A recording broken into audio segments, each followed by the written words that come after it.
আসসালামু আলাইকুম। আরও একটি এপিসোডে আপনাদেরকে স্বাগতম।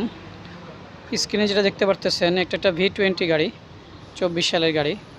গাড়ি নাম্বার ঢাকার নাম্বার গাড়ি।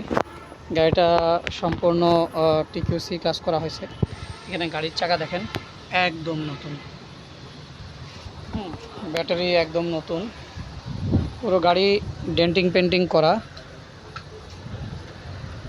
সম্পূর্ণ গাড়ি ডেন্টিং পেন্টিং করা।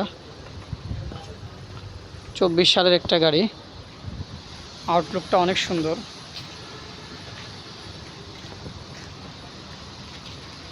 পিছনে একটা স্পেয়ার চাকা দেওয়া আছে। মোটামুটি যে সমস্ত কাজ না করলেই না, সম্পূর্ণ কাজ করা আছে এবং গাড়িটা দেখতেও অনেক আকর্ষণীয়। সাধারণত কাগজপাতিতে আপনার এতে থাকলেও পুরোপুরি 3 টন পর্যন্ত ক্যারি করতে পারবেন। গাড়িটা অনেক সুন্দর, আশা করি ভালো লাগবে।